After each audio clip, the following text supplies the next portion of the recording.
Okay, hello and welcome everybody to TTC webinar. And today we are going to be talking about how to utilize test cases effectively. And our speaker today is Adebayo Jacobs Amoo, popularly known as Teapot. But before we get started with the webinar, some housekeeping rules for you. We have the Q&A enabled, so if you have any questions, please put it there. If you have any follow-ups and if you want us to unmute, then you just put it on the chat. I will unmute you and you can speak. So without any further delay, let me just hand it over to Teapot. Take it away, my friend. Hi, everyone. Thanks for joining our webinar. Good afternoon, good evening, good morning from wherever you are. Today, we'll be talking about how to utilize test cases effectively. Um, I am Adebayo Jacobs Amoo. I prefer to be called Teapot. I've left my Twitter handle and LinkedIn handle there, so you can all see it. And without wasting your time, let's just get straight into it.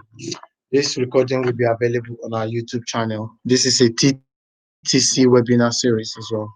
So if you're not a member of TTC, I encourage you to join us. So basically, let's define what a test case is.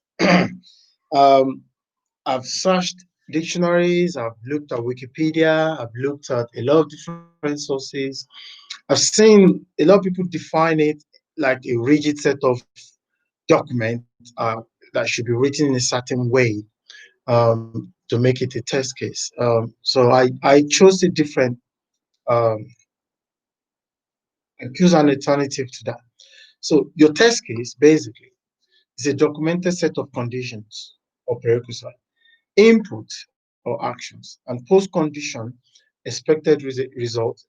I've learned to start calling it, or I've learned to call them observable behavior. So when you do something and then you apply the condition and you've done it, what do you observe? Now, I used to call it expected result as well. I'm not saying that is wrong. Now, I just call them observable behavior. So that is what a test case is. Now, your test case can either be long or short. It could either be one-page document. It could either be just half a paragraph or 10 pages. It depends on what you're writing and what you're writing it for. Okay. Um, so this is what I want us to focus on. So this is the simplest definition of test case. Okay, and I've just dropped it in there. The last few years, about 5 years now, I've been calling expected results observable behavior. So that's just something I want you guys to be aware of. So let's go straight into this. Now, do we really need test cases? Earlier in the year, in the test chat group, we had this conversation. A lot of us participated. And I mentioned it at the time that I was working on a document. I was working on something based on everybody's participation. And I've been able to read those things over, and the sides were equally partitioned between yes, we do and we don't.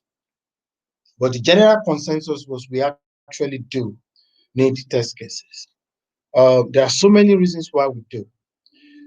From that conversation, I've picked out three of each on those side of people that says we don't need it, and those who said we need it. So let's explore these options. Do we really need test cases? I think we do. I believe we do. But let's go through this. Now, test cases provide record, history of what was done. So basically, if none of us was on a project that happened 5 years ago, and we are now part of that project as testers, test cases used 5 years ago will be an avenue for us to peep into the mind of those guys who did that project 5 years ago and how they did it. It also provides some, I've said some, it also provides some evidence that the application was tested. I said some because the test cases could have been written and never executed. The test date could have been written after execution, hence never really done. There could be a lot of different ways it could have happened, but it does give us an idea that okay, some form of testing happened, and this is how it happened. And also, it gives future team information, ideas about how the application was actually tested. What sort of test cases or conditions were applicable at the time? What test cases were run? What did they do? How did they do it? Okay. So on the side of those people who said we do need test cases, those are the strongest points they put forward, myself included.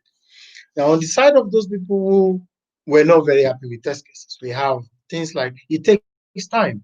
Yes, it does. Come, everything takes time. Okay, let's not even kid ourselves about that. Writing test cases, especially if you have thousands and thousands of them to write, it takes time. I know that, but does that mean we don't need them? No, we still do need them. Okay, sometimes people don't see the value of it, hence they don't use it. Sometimes people go, right, I know this thing off my head, I can just do it. And with exploratory testing technique, I can just do it. I don't have to write any documentation. All well and good. The problem there is not everybody's you. At some point, you need to pass that information down to others. There's no guarantee that I would even understand what you're saying to me. I might not be as clever as you are. I might not be as brilliant as you are. I might even be clever and brilliant. I might just be rude not to take instructions from you. So if you don't document it, that information, that knowledge is lost. Okay, so those are the background to what I want to tell you today. Those are the background to it. We had a lengthy conversation about it, and I'm sure after this webinar, this conversation is going to continue in the test chat group as well, and then we can take whatever we've learned today into that conversation and see whatever we can refine. Okay, so I haven't talked about what a test case is. Do we need it or not? Now let's go straight into it. How detailed should your test case be? Remember, one of the cons of test cases is it takes time to write.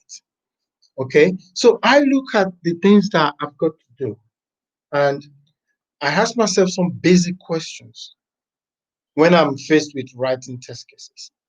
Which side of the development am I? Am I building this to sell? So we build a product. Once we agree that the product is ready to ship, we ship it and we move on to the next one. Or am I buying this product to use, or am I building it to use? In that case, I'm responsible for the upgrade, fine tuning, baselining, removal, addition, all sorts of things on it. So that's a key question I ask myself. That's one key question I ask myself. Which side of the development am I? Okay, I ask myself that. I'm making a point. You will see how I use this to write my test cases, so I save myself time. This is an exercise I do. It takes me less than 5 minutes now because I'm better at it. I think the first time I did this exercise, it took me about 10 to 15 minutes. But bear with me, you will see the point. So I ask myself, which side of the development am I? Am I developing? Am I part of a software? Am I part of a software publishing house where we just publish softwares or applications and we are not responsible for maintenance of it? We might do feature upgrade on it, but that is where it ends. We ourselves don't use it. We build it to sell. Our clients buy it and take it from there. That's one thing. The other thing is, are we building it so we maintain it ourselves, we use it as well, and then other people will use it, or we use it to provide service to people? Now, you will get the reason why. The second question I ask myself is, who is my audience? Okay, who is my audience? Now, if my audience is technical, say for example, some of us don't know that our clients sometimes are our product owner, even though we're on the same team, product owner or project manager or program director or whatever we call it. If your audience is technical and they understand what you are doing, I don't write elaborate test cases for them. Sometimes I get away with a couple of lines of description of what I've done, what I've found. There's no elaborate fancy template around it. It saves me time because they understand what I'm saying anyway. Okay. So if my audience is technical, it saves me time from writing extensive, elaborate test cases because once I write it down in a short way, they understand it as well.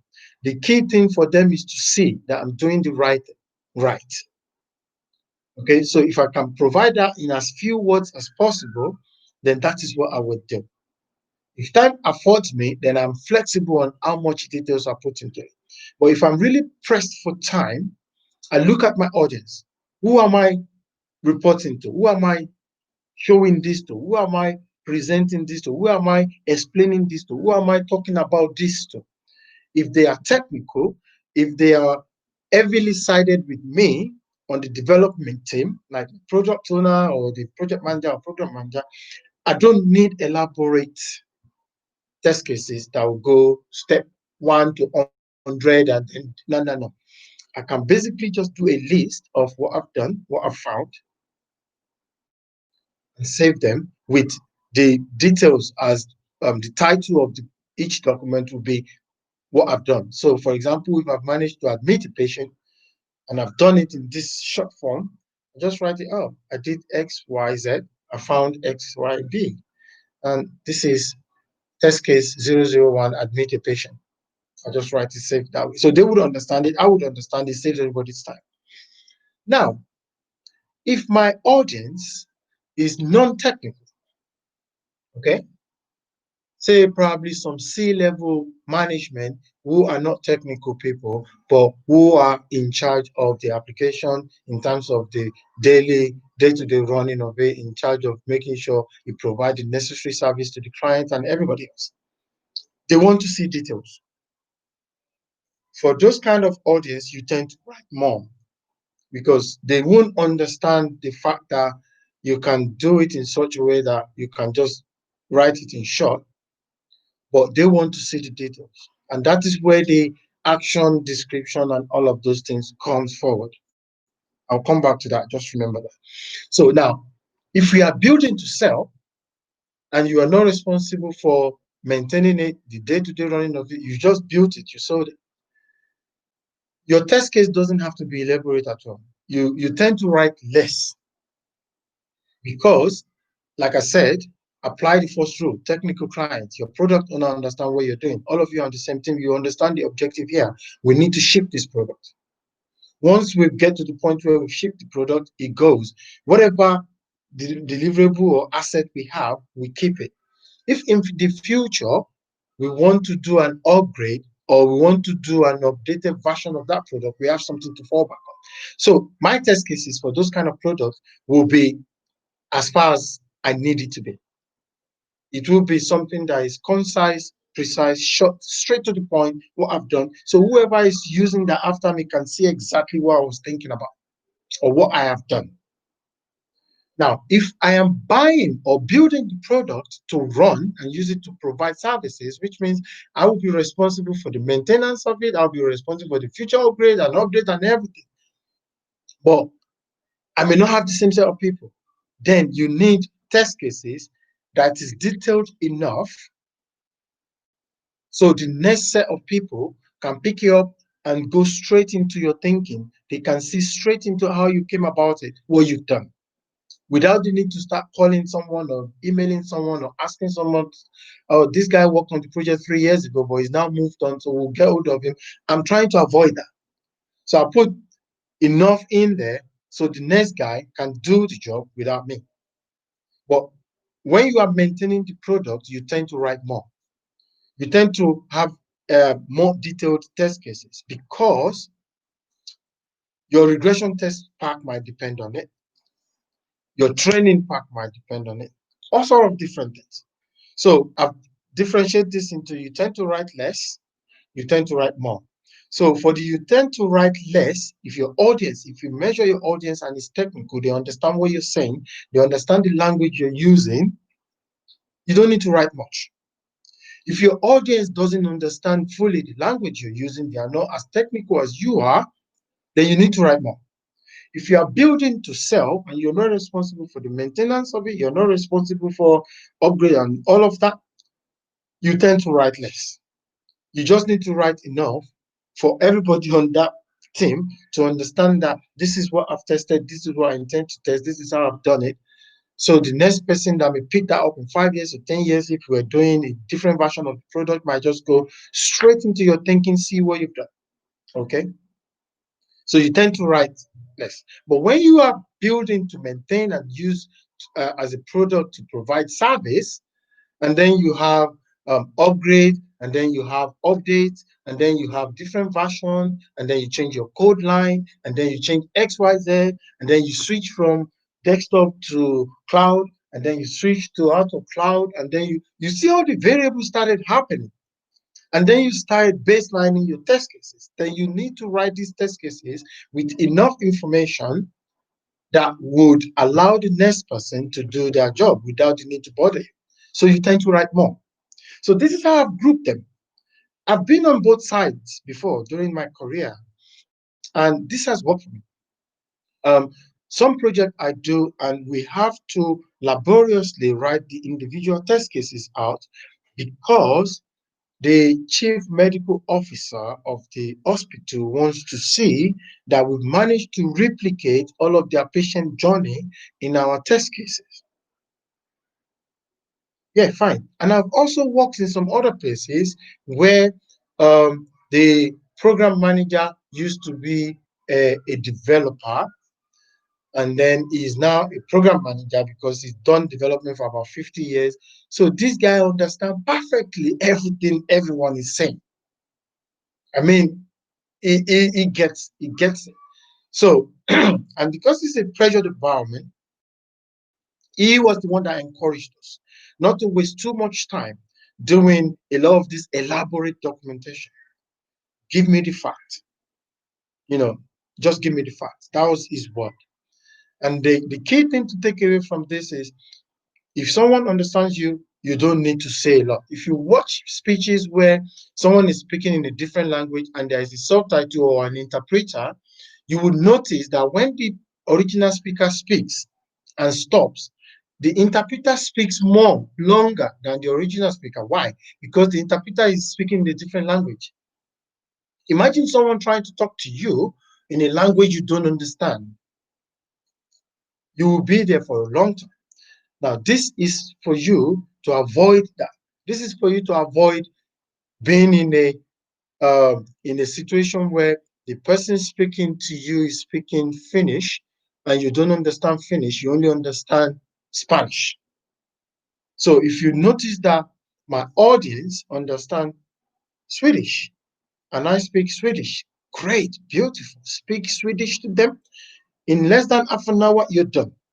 Now, if they speak Swedish and I only speak German, 2 weeks later, we're still there. Okay? So that is one question. I'll come to your question in a bit. Just bear with me.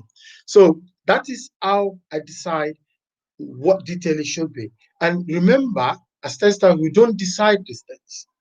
We can suggest. So I take this to the project board or product owner or the C-level management who I usually report to and say to them, this is what my deliverables are. And this is how detailed I intend it to be. And this is primarily because of the nature of my audience. Myself, I'm a C-level management sometimes, so they do understand me because I speak that language.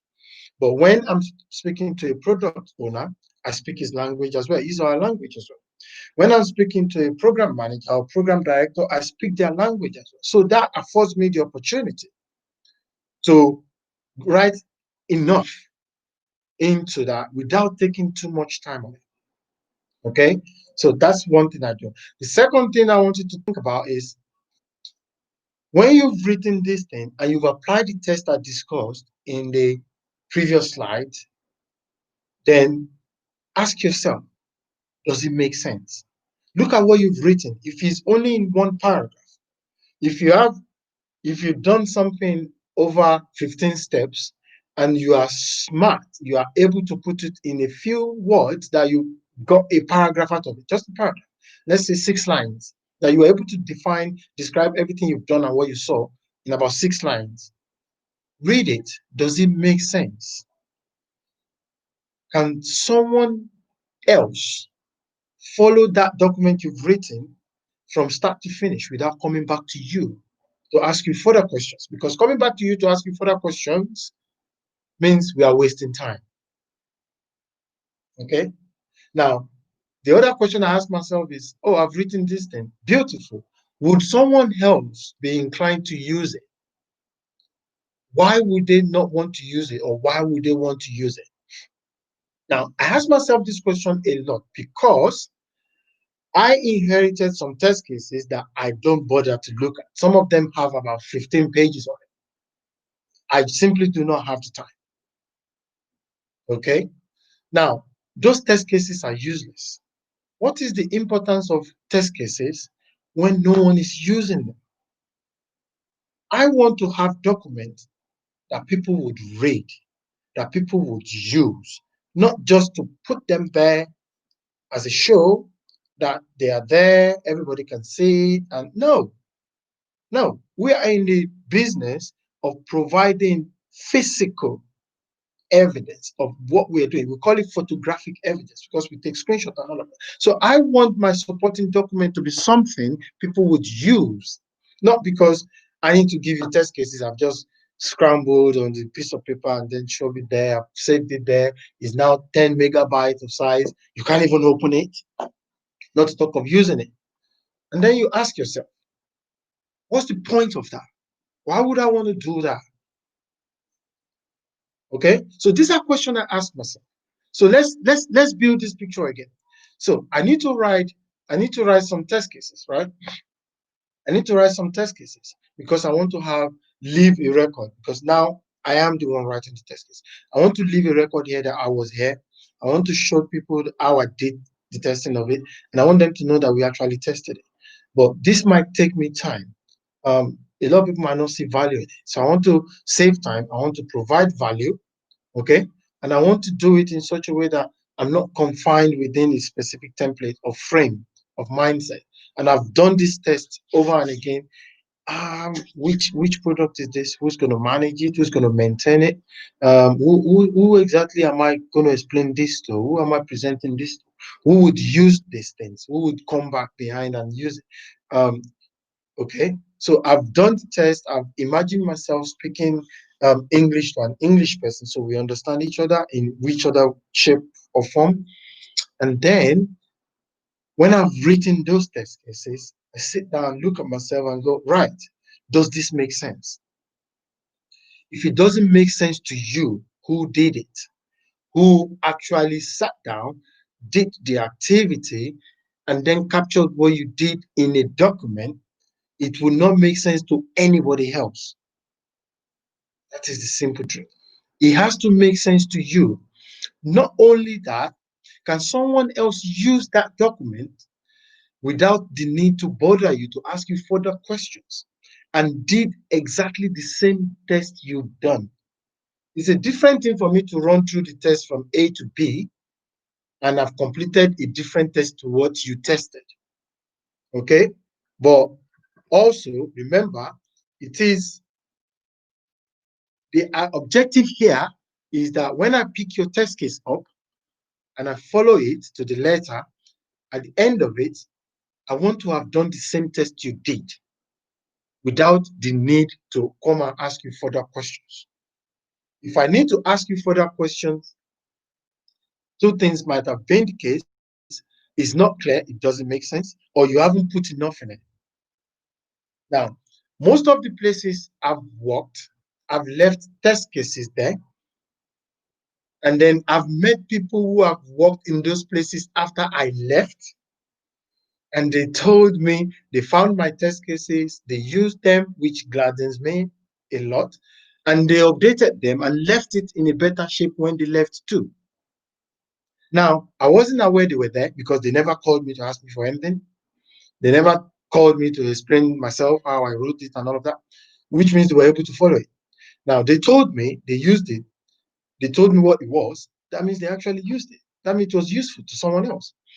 And then it made sense to them as well. And when they run it, they will have done the same test I have done.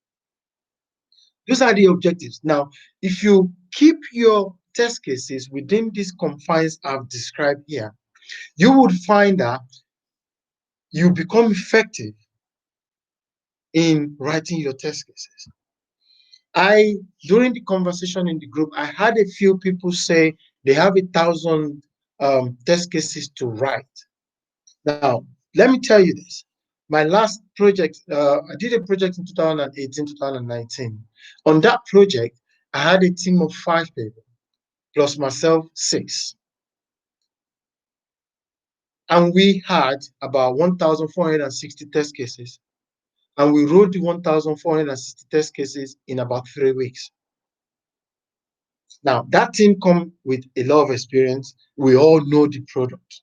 We've all used the product several times over. Now, I was the test manager.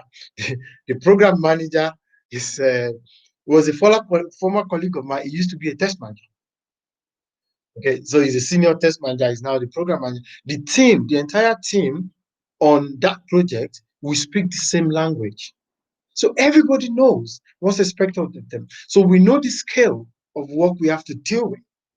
Okay, and we just went, okay, our audience is Ade and Bob. Ade is a test manager. Bob used to be a test manager, so they understand this thing. So this is how we decide to write the test case. Okay, I just need to see input that you put in, and I want to see the observable behaviors. Just put them in logical sequential order and title it with the stuff that you've done. So if you've done prescribed medication to a patient, just write it there. Patient medication prescription. Okay, just type it in, search for the medication here, pick the medication from that list, and then that is it. So it was short, straightforward. At the end of the day, when we finished looking at them, we were all pretty good. But we didn't go the way of step 1, action, log into that, blah, blah, blah. No, we defined a document that had a giant condition for a specific function of the system. So all of the logging into that with that, we've already defined them. We took them out of the test case. So what you are telling me basically is you sat down to your system, date and time, very important.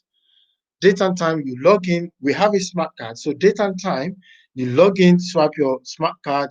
I just want to know what part of the system you're on. So you tell me, I was working on this application. The application has about 40 different applications. So I was working on A application, and I've done this, this, this, this. I observed this, this, this. I need the date and time because I can match your date and time with the smart card you use to know the role you used. That will tell me that information.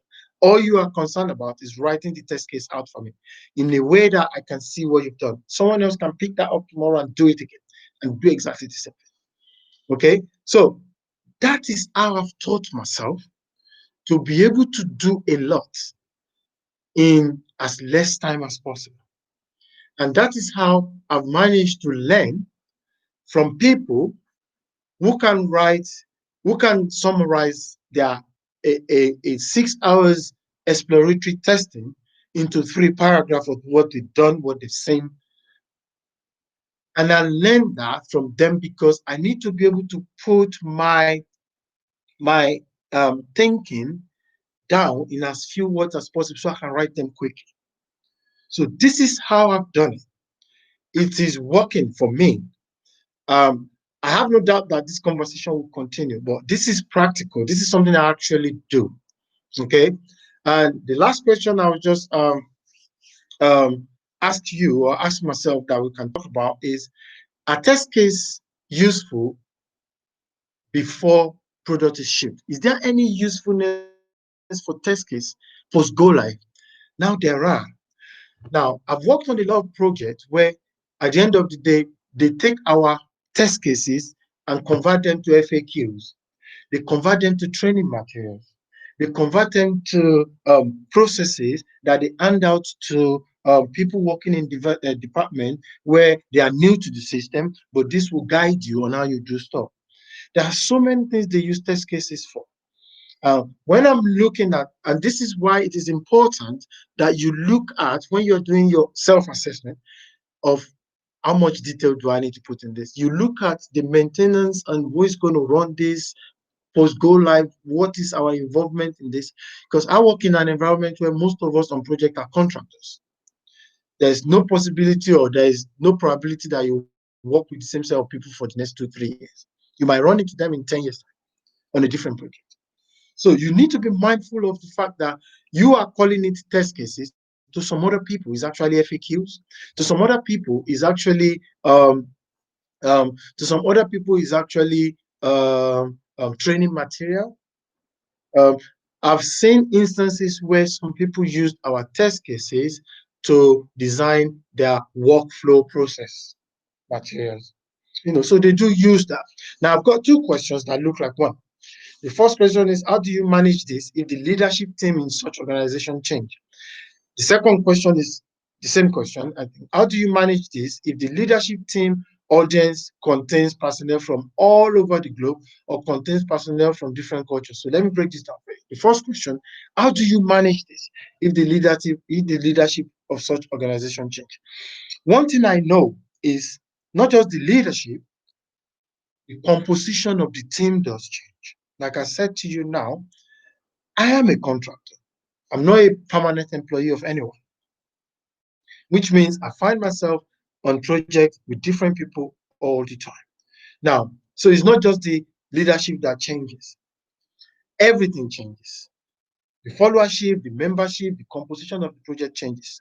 Now, this is what you do. The assessment I talk about when I join a new project, I assess myself when I've done my strategy and plan, and I'm looking at how do I need to make this work the smartest way so I can get a lot done. I look at who I'm reporting to. So the project comes with the leadership. It's not like if you have a situation where the leadership of the organization is the same people, working with the same people, working with the same kind of people all the time to do the project. So it's just the same people all the time. This has to become a culture for them. And to be honest with you, that becomes easy if we just need to build a culture out of it. If nothing changes, if we are just everybody all over the globe, our supplier is in Singapore, the developer in India, the tester is in Brazil. We are all over the globe, but we all work on the same product. The leadership is in England and America and everywhere. So we are scattered all over the world. What we need to do is to make this become a culture. So within that structure, we look at who we have to explain this to all the time. What language does, I'm not saying literally language. I mean, does this person understand if I start talking about entry and exit criteria or some terminal or that we use in testing, like test condition and cases and prerequisites, does this person really understand what it means? If the person understands what it means, that's half the job done. Because if you take your test cases and give it to this person to review, he will be able to review it with minimal interaction with you because he understands it and without it being very elaborate. Okay, so this can be managed. If it's an organization that works with the same people, but the leadership contains personnel from everywhere, we just need to make it a culture. Now, making it a culture is not as difficult as it sounds. Okay, you only need to do it once and show that it works. Like I said to people, I don't decide what people do, I suggest. But I can show you what I've done that works. And I'll show you, I can prove to you that it works. It now depends on you whether you want to work smarter, like me, or you want to do it hard way. But I can show you and make sure I show you that it works. I'll also tell you that I can teach you how to do it like I do it. So that is the situation here. My electricity just tripped anyway, but you can still see me. So that is the situation there. So you can manage it if personnel are from all over the globe. It doesn't change anything. Yeah. If you have personnel from all over the place, you just need to make it a culture. A culture usually starts from one person. one person needs to demonstrate that it works. Once you can demonstrate that it works, there you go. Now, once you demonstrate that it works and you can show to the other people that it works, they just need to do it and then show to the other people that it works. It won't be a long time before it catches them. Once everybody understand what we're doing, and people in project management circle says we are all on the same page, you find out that it's so easy to maintain because everyone knows what's expected of them. Everyone knows that if I take this to that guy in this format is acceptable. Okay. Now, if the leadership team change and you have a new set of people and the composition of the project members remain the same, but the leadership has changed. Now, what language does the new leadership speak? Who is these new leaders? What kind of person do they have? What kind of skills do they have? What kind of skills do they possess? What are they bringing to us? They would normally come with their own policy or their vision for the program or for the organization. They'll tell you. Then I apply my assessment again. Say, okay, this is now Mr. Charles. Mr. Charles is my new client. Is my primary client now because I need to explain, I need to display, I need to present what I'm doing to Mr. Charles. So now, what kind of language does Mr. Charles speak? What kind of skills does Mr. Charles has? I go back to my test. I ask the same question. Does he understand my language? By language, I don't mean does he speak English? Do I speak English? No. I mean, is he technical? Would he understand if I put this in this format? Or would he just want me to go, I want to see elaborate test cases? That will take time. And then if he's that kind of person that wants to do elaborate test cases, fine. He makes the decision I don't. He should be ready to come up with time that we don't have. I know he's going to struggle with that. It is not my job to decide how he does it, but I can only suggest. Nobody can stop anybody from making suggestions. So if the leadership changes, we listen to what the new person is saying, they might even have a better option for us. Some might come in and say, look, as long as you can show me what you've done, I don't really care if you're right or not. I don't like that approach. I've seen it before. It doesn't create any history that you can audit. When they all leave, they take the entire thing with them. That's the downside to that. But I've seen someone said that before, that, look, guys, I'm so pressed for time. I really don't care if you write your test cases out or not, as long as you can show me that you've tested it. And I have people saying, yeah, yay, I love that. The thing is, there's no history that can be audited when we all leave. There's no actually record of any of us being there. That is wrong. I wouldn't support that, but I've seen that happen as well. So when the leadership comes with their own policy and all of that, what works better? So it might be that this is how you are able to save time to make sure that test cases that you could have written in 3 weeks, you can write it in 4 days. They might come in and give you better ideas that can make you write your test cases in 2 days. This is what I know because this is what I have been doing for the last 7 years now. This is how I write my test case. And I can get a lot written down quickly. Now, um, when I do exploratory testing, I do the test, okay, because it's exploratory, it's not scripted. I do the test, I wander around the system or application, I look at whatever it is I'm looking for, I find whatever it is I find, okay. Then I sit down and I bullet point it.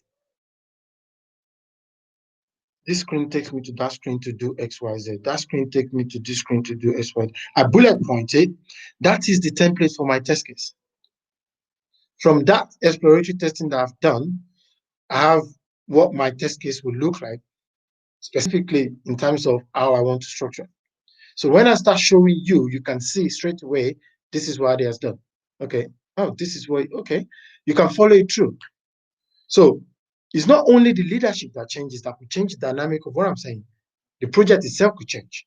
It does not matter which part of the world we all have. Okay, for us to work together, we need to have an understanding of what we're doing. We need to be trying to achieve the same objective. And I hope I've answered both questions because they look similar to me. But so that is how I've managed it. The current project I am on right now, I am new to the project. I only joined the project a few weeks ago. Um, we're going to write a few test cases. Uh, the my primary audience as a test manager are two guys, one lady and a guy. The guy is technical. I've known the guy since like 2007. I've worked with the guy so many times. The lady is my first time of working with her, but she's a bit technical as well. So that's my assessment of them is okay. I can work with a smart test case here because this guy I've worked with this guy several times, so he understands it. I can explain to him simply. Now my team came with varying degree of experience as well. Some of them can do that. Some of them cannot. Some of them will go the elaborate way. Now we have to teach them that. So there's a lot of teaching and learning on it. Is not that is a magic bullet that this is no. You assess the situation, assess the people you have to explain it to, the people you have to give things to, the people that have to run things for you. You look at what you're doing, and then you look at the people that you have to talk to about it. And then that should tell you after your assessment and the other questions I asked myself that I mentioned, that should tell you straight away how much detail is enough detail, how much is too much. Am I wasting time just trying to pile everything into this document? Because you get to a point where you write too much, whatever you've written after a certain point doesn't add any value to it anymore. You're just wasting your time, simply put.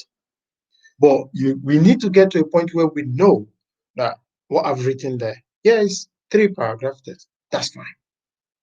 And another thing that I've seen that people do is they have all these fancy, elaborate templates that has written by, reviewed by, designed by. They have. By the time you navigate the template itself, you will have wasted enough time to write about five test cases. I don't burden my team with those things. The objective is clear and simple. I need you to be able to show me what you've done. I need the next person to be able to pick what you've done and repeat the same thing and do exactly the same test as you without us waiting for you to get back from leave or calling you on sick leave and asking you questions. It has to make sense to all of us. Okay, so that's how I'm doing. Um, I call them effective because a lot of people have now said that to me outside of my testing that tells me, oh, we found your test case very, very useful. They are very effective in informing people how to do stuff. I've written test cases that a lot of people have converted to FAQs for their organization, and some of them have become training materials for other organizations. Some of them have been maintained and converted into workflow, document, and processes. Um, what I've not been able to do is use the mind map thing to do it. But once I get the hang of the mind map, I'll be able to apply this to it as well. But this is not difficult to learn. But the bulk of what I've said today was as a result of the conversation we had in the test chat group, I think about 3 months ago. And a lot of us participated. I look at what everybody said. I did mention it on the group that I'm looking at it, I'm analyzing it. But this is how I do stuff. So I've tried to look at the pros, which I support. I've managed to look at the cons, which I've managed to mitigate, and just tell you how I've done it. And I'm open to any conversation or suggestion or ideas about this, but have a look at what I've said, listen to it, see if there's something we can do differently, right? I just need to state this quickly because this is a TTC webinar. We appreciate everybody that is here. But remember, this is just a little part of what we do in the test group. This is not the end of this discussion. I can guarantee you that there will be a lot more conversation around these test cases in the test chat group. So if you haven't joined us, please join us. We are on Twitter and LinkedIn and Facebook. And if you haven't subscribed to our YouTube channel, please do, because this video, like every other video we make, is going on our YouTube channel as well. Thank you so much, guys, for coming. I really do appreciate everybody that took their time to come. I've answered the 2 questions there. I don't know if those guys are happy with my responses that I've given. But if you have any question, oh, Okay, Sri, okay, because you haven't put this in the question and answer part, I couldn't see it on time, but let me just try to answer this now. Srivani says, Agile says working software rather than comprehensive documentation. So many went to checklists and kind of cases instead of detailed steps. If the functional design spec is detailed, they can also be used for documentation, right? I like your idea of using test cases for other things. Yes, good stuff. You see, Agile, that's something we'll talk about another day. So I'm just going to respond to your question now. If the functional design spec is very detailed, you can use them as test cases with a little bit tweaking here and there, just to make sure that you are not just taking the functional spec as it is. A test case is something that shows what you need to do, what you have done, and what you found when you've done it, or what you want to do, or what you've done that you haven't documented before, but you now documented it. So this is what I'm going to do, and this is what I'm expecting, or this is what I observed the last time. So is a functional document. A test case is a functional document. So, but if the functional design spec is well documented, it's well detailed, you can use them for documentation as well. But the challenge you might have, you need to provide assurance that you've actually done those things. You can prove that you've actually tried or tested those things set in the functional design spec, which the test case gives you opportunity to do straight away. That's one. Now, yes, you can use them. Sometimes you cannot. Because don't forget that we are going on about our test cases almost becoming a project on their own and taking our time. The people who design the documentation or the design, the product documentation and specification as well, they have the same challenge as we do. They don't want to write a lot. They don't want to write too much. So they are facing the same challenge we are facing as well. So if they are looking for smarter way of writing their design spec, what sort of design spec do you think we will get? Do you see where I'm going with that? Now with Agile, Agile says working software rather than comprehensive documentation. I agree, 100%. Working software, I agree, 100%.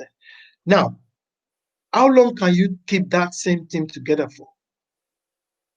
How long do you have? How many Agile teams do you have or have you seen that have enough test resources on them such that if one goes on holiday, they don't suffer for it? I haven't seen a lot. Now, if you're saying working software, that means you're looking for people who would think on their head, do everything in their head, get the software working. But as soon as they go, you've lost that knowledge. They haven't actually left anything behind for anyone to pick up on, which means every time you run a sprint, you run the danger or the risk of starting every sprint from scratch because you are not actually documenting or leaving anything behind. But that's something we can talk about because I have so much to say about Agile, but I hope I've answered your question. So if the functional design spec is documented, properly detailed, you can use them.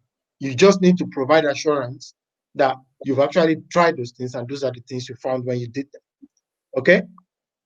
Thank you. That's the last question I have, and I don't seem to have any other question. So thank you so much, guys, for attending the webinar. I'll hand you back to the host, Bridgesh, today. And thank you so much. That's it from me. Good to have you here, and thanks for joining the webinar. Have a nice weekend, guys. Thank you. Teapot, that was an awesome presentation, a great talk. That was absolutely awesome. Great insights. Um, if I may just add, not my 2 cents, but just 1 cent to the question on test documentation, rather on the functional specifications and design specifications being detailed. Well, that's where the concept or the idea of test oracle comes in, and the test oracle is sort of the source of truth that can be used very well for documentation. So yeah, uh, a very good presentation. The recording of this webinar will be available on the test chat YouTube channel. So if you haven't subscribed to the channel yet, please do so. And we'll see you in a few weeks' time for the next webinar. Thank you so much, everybody, for joining. Thank you so much, guys. Thanks for joining, guys. Thank you. Thank you.